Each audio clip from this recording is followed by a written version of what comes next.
Welcome to the Magnify Your Miracles podcast. Get ready to be inspired, uplifted, and connected to the miraculous energy of unconditional love that I call Mother Mary. If you're a highly sensitive, highly creative entrepreneur or light worker, and you want to magnify your impact and your intuition, you are in the right place. I'm your host, Reverend Frances Faden, interfaith minister, intuitive coach, and author of Meditation is Friendship with God. I can't wait to share miraculous stories, books, meditations, messages, and interviews with other miraculous light workers just like you. Are you ready to magnify your miracles? What are we waiting for? Let's get started.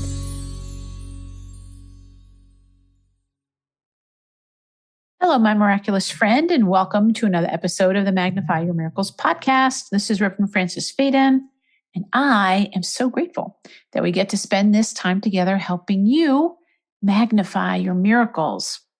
Today, we're going to be talking about a book that's going to help you do that. You know, I love my books. This book is called Change Your Paradigm, Change Your Life by Bob Proctor with a foreword by Sandy Gallagher. It's not a very long book, but it is a really powerful book. And this builds on what I had said a couple of episodes before when I gave you the four affirmations for a miraculous new year. And I said, you don't want to just have an affirmation, you want to have a paradigm shifting affirmation. And so we're going to go into paradigms a little bit more with this book today. So before we do that, let's take a deep breath together, just to get ourselves grounded and centered. Breathing in the energy of expansion and breathing out anything we no longer need.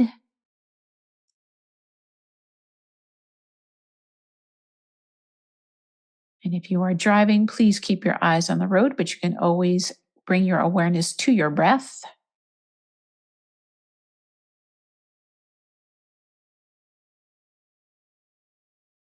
And knowing that whatever it is that you need to hear today to help you move powerfully forward in a positive way is exactly what you're going to hear. Let's take one more deep breath together in gratitude, and we can begin. All right, my friend. So this book, Change Your Paradigm, Change Your Life by the famous Bob Proctor, is a really good place if you're wanting to coach yourself a little bit. We've been talking about coaching in the last several episodes. And sometimes you want something that you can use to kind of help, on your own, if you're not ready to work with a coach, or you want something to help you in between your coaching sessions, something that you can do.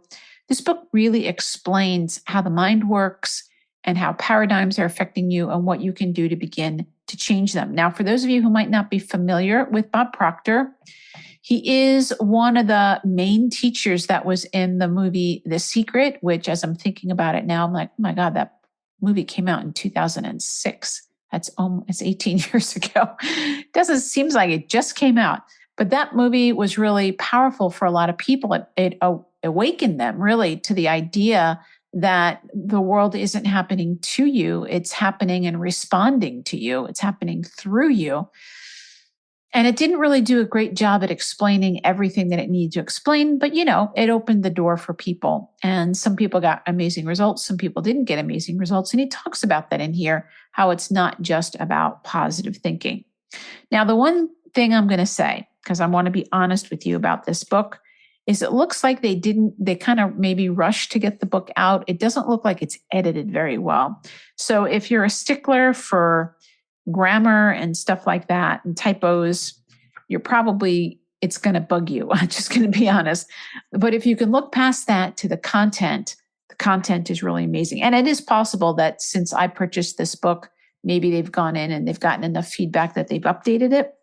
But in case you have one of the ones that still has some, typos and things in it, just know that the content is still really good, even though there are some mistakes in here. So the very first chapter is called Your Awesome Power to Change. Your Awesome Power to Change.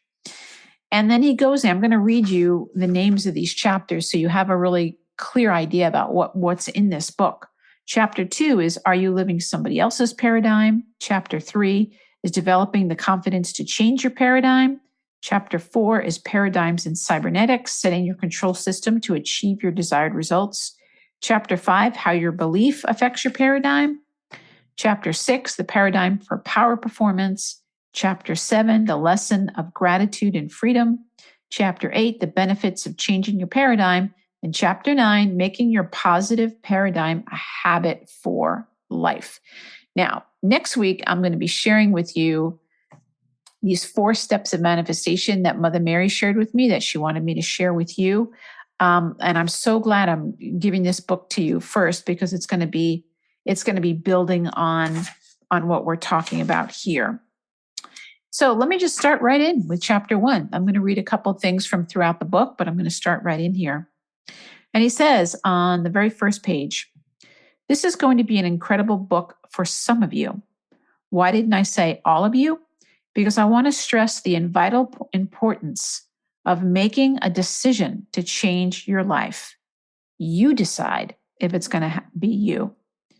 Changing your paradigm takes a committed decision because it goes in the opposite direction of nearly everything we've been taught.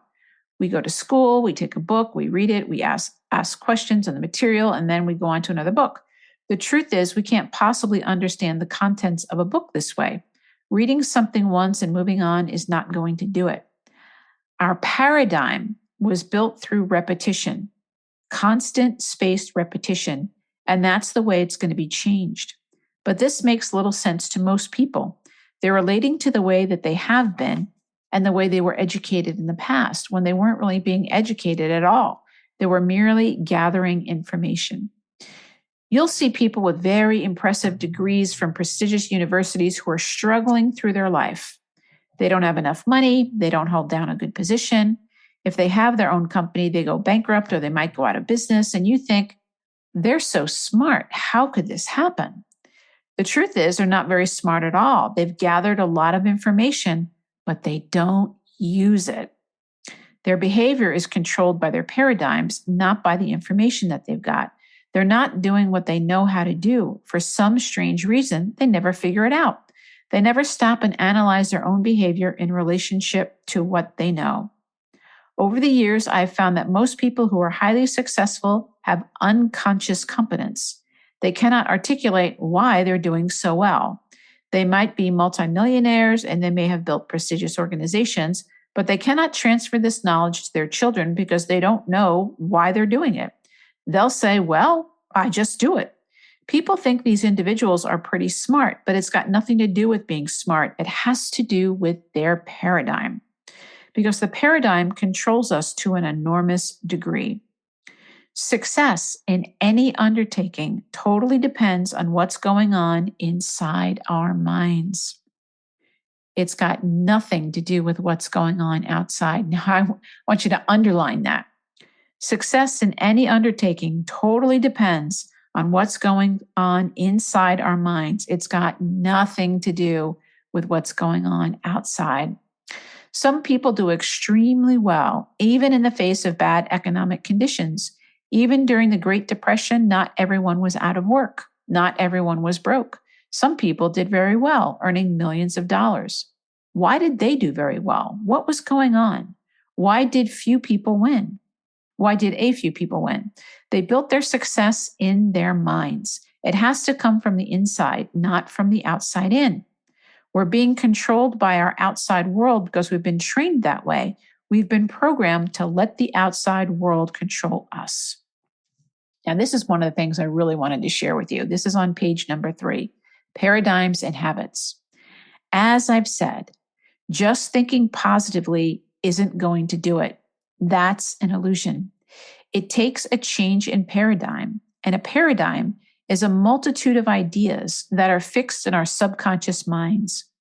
Ideas that are fixed in our subconscious mind are known as habits.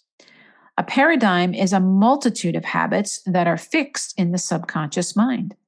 A habit is an idea that expresses itself without any conscious thought. You just automatically move. You drive your car primarily by habit. You don't have to think to do it because you've been programmed.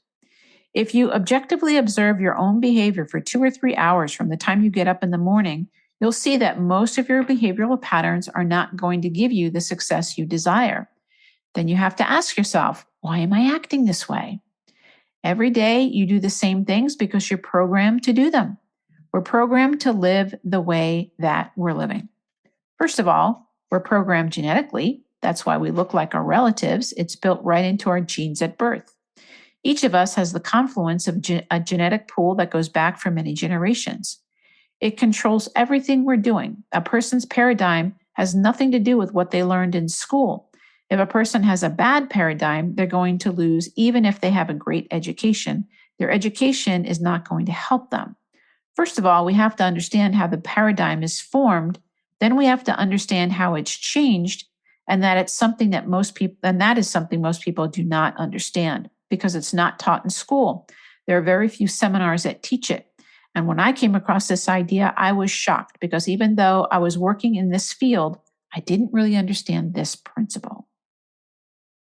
And then he goes on to talk about his story of not making any money and wanting to know how did it happen and what was going on.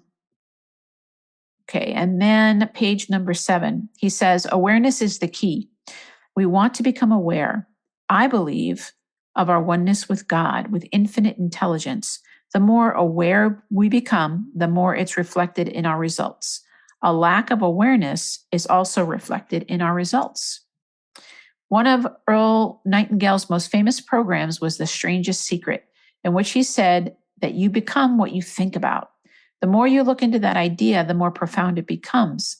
I've taken this a bit further by adding that we put the brakes on ourselves through how we choose our thoughts. We have to start by understanding that there's only one part of the universe that we can change, and that is ourselves. We can change nothing else. Okay, so in the bottom of page number 8, well, actually, it's the top of page 11. He said when the movie The Secret came out, it did a lot of good, but it also confused many people. They believe in the law of attraction. Think of it and you will attract it. But most of the people that talk about law of attraction don't really understand it. The law of attraction is a secondary law. The primary law is the law of vibration. It decrees that everything moves, nothing rests. We live in an ocean of emotion and we think on a frequency. Thought is energy. The frequency you're thinking on is going to dictate what you attract to you because it's going to control the vibration that you're in. You can't attract something that you're not in harmony with. If a person is poor, they have no money, they've never had any money, and they're thinking that they're going to get rich, all they'll ever do is remain in poverty if they're in a poverty vibration. When they understand that and they change it, they're in a different world and then they're playing a different game. We believe that education is putting information in our heads, but that's not it at all.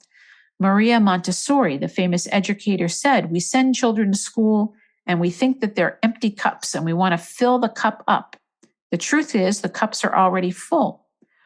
All the knowledge, all the power there ever was or ever will be is omnipresent. Now, this is me talking. I want you to write that down. I always say in the Magnify Your Miracles podcast that your miracle is already here. This is how it's already here. All the knowledge, all the power that ever was or ever will be is omnipresent. You've already got all the knowledge and power you will ever need. You don't need energy. You release energy. And you release it through desire. When you've got a desire, you've got the energy to do it. Now I'm going to stop right there because, energy is a really big topic. Obviously, I'm an energy worker and people will often say, oh, I don't have the energy for my dreams, or I don't have the energy of what it is. But I'm going to share with you something that was shared with me back when I lived in a spiritual community. And I thought it was such a great example about energy and that how it's not limited. So they gave us this story, and I want you to think about it. Think about getting up in the morning and you make this big breakfast and you're running late, so you leave all the dishes in the sink, and maybe your family is there and they leave the dishes, everybody runs out the door. and you go to work and you're working and you might be doing something that you enjoy. You might be doing something that you don't enjoy. But at the end of the day, you come home and there's a huge pile of dishes. Now, after having a day of, doing a lot of work, putting out energy, especially if it's something that you don't enjoy doing, how are you going to feel at the end of the day? You're probably going to feel drained, right? You come home and the first thing you see is this sink full of dishes. And you say to yourself, oh, I don't have the energy to do these dishes. I'm going to sit on the sofa and relax a little bit, right? But then your best friend calls you and says, guess what? You say, what? So get your shoes and get your hat, get your coat. You're coming out tonight. You're like, no, I'm not coming out tonight. I'm really tired. I didn't even do the dishes. I'm just really tired. And your friend says to you, I have front row tickets to fill in the blank. I have front row tickets to go see Taylor Swift. I have front row tickets to go to a Broadway show. Whatever your favorite thing is, I have front row tickets to go see Elton John, whatever it might be, and I'm taking you. Suddenly, you're like, oh, I'm going. Now, where did that energy come from? 5 minutes ago, you didn't have the energy, right? All of a sudden, you're like, I'm going. Because that energy is within you, it's connected to your desire. And when you are connected with your desire, it releases the energy that's within you. This is why working with your desires is so important. Desire gets a bad rap. And you were probably, you might have even like me, where you were raised in a religion that didn't really encourage desire, told you that it was bad. Even when I lived in a spiritual community, they told me that, oh, you don't want to have too many desires. But desire is how we release the energy that we have. And I love this thing that he says on page 12. If you've got a desire, you have the energy to do it. So I'm going to ask you, my friend, right now, what is it that you have a desire to do? Is it write a book, start your business, grow your business, start a podcast, take a trip, start a family, whatever it might be, know that you have the energy to do it. All right, so I am going to jump here to the back of the book to page number 25. And he's talking about how you can change your paradigm. And this is important. We can only change our own paradigm. We cannot do it for anybody else. And so on page 125, he says, we're the only ones that can do it for ourselves, but we've got to get involved, understanding that all things are possible. It's not just some nice religious statement. It's a fact. I believe I'm an excellent example of that. If I can win, anybody can. The odds of it happening were ridiculously remote, but it happened for a good reason. I read good books. I listened to good recordings. I was tutored by excellent people. I chose my mentors. I don't mix with anyone who isn't working on goals, who isn't going somewhere in their life. And I don't want to hang around people who are complaining. Right there is, if you want to know how to change your life, Bob Proctor just gave you exactly how to do it. Read good books. So this is an example of a good book. A lot of the books that I've reviewed for you here on the podcast are really good examples for you. You want to keep your mind in expansive ideas. I read good books. I listen to good recordings. Back in his time, he was probably listening to books on tape or books even on records. I think Earl Nightingale, The Strangest Secret, was actually a vinyl record back in the day. Nowadays, you can be listening to MP3s. You can be listening to podcasts like this podcast. You want to be listening to really good material. Or, we have Audible books that are on Audible. I was tutored by excellent people. And what does he mean by that? People who have what you want, people who have achieved it and are able to pass on that information. I chose my mentors. Bob Proctor was actually making 7 figures when he decided to go and work for Earl Nightingale's company, Nightingale Conant. And he went from making $1 million to making like, I don't know, $18,000 a year or something like that back in 1970 or some other, a long time ago. Let's put it that way. But he was there because he knew that being around people of high consciousness who were living the way he wanted to live was priceless. He knew that.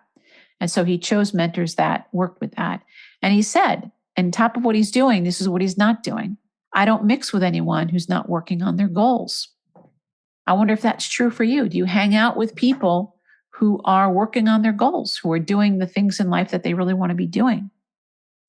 And I don't hang around people who are complaining. That is so important. So important. So, my friend, there are many, many things I can share with you from this book. Obviously, not everything in here, is for you to do. You're going to do your own version of it. But it's really important to start. Now, we're in a new year vibration. I'm recording this in January of 24. You can start right now today, changing your paradigm, changing those beliefs, changing the way that you look at the world. And we've talked about it before. What if you looked at the world as if everything's working out for you? What if you looked at the world as if the universe loves you? What if you looked at life as life is happening in my favor? What if you looked at it as all my best years are ahead of me? The best is yet to come. What about that? And you really believed it. It's one of the reasons I love Louise Hay. I love looking at stories of women who are in their 40s, 50s, 60s, 70s. I was reading a book last week by a woman in her 70s, and I was like, thank God she wrote this book. It's blessing me with this great information. And she didn't start writing it till she was in her mid 70s. Thank you. Thank you for doing that. Thank you for not telling yourself that you were too old, because she's able to bless me. And she's out of the body by now. She wrote the book a while ago. So you have the infinite ability, my friend, to do anything that you want to do. The only question you want to ask yourself is, do I actually desire to do it? Is it a true desire for me? If it is a true desire for you, then you have the energy to do it. All right. Well, that's what I wanted to share with you. I hope you go ahead and get yourself this book. I am going to put a link in the show notes if you want to get it. Okay, I just looked over on Audible to see if there was an audio version of it. And there is. And remember that you can get a free Audible membership. You can get a free month of Audible if you go to francisfaden.com/Audible and go right up there and sign up for your free month of Audible. And you can get this book for free, and you can listen to it if you prefer to listen to it. But I will also put a link in the show notes where you can click over if you want to purchase this book. So, my friend, are you going to act on it? Are you going to make a commitment this year to not only make resolutions, but to change your paradigm? I am. That's my commitment, is I'm changing paradigms that have been holding me back, that have been just not working for me. And I invite you to join me in doing that. If you did enjoy this episode, please let your friends know about it. I'd love it. I'd really appreciate it if you could leave me a review on Apple Podcasts. And feel free to share it anywhere that you share stuff on social media or with your friends and family. That would be awesome. But always know, my friend, that your miracle is already here. I promise. And we'll talk to you next time, my friend. Take care. Bye-bye. Thank you for listening to the Magnify Your Miracles podcast. I'm so grateful to be able to spend this time with you. If you want even more inspiration, feel free to visit my website, francisfaden.com or magnifyyourmiracles.com. And if you did enjoy this episode, I would really appreciate it if you left a review on iTunes, Stitcher, or wherever it is that you connect with awesome podcasts. Remember, the key to magnifying your miracles is remembering that your miracle is already here.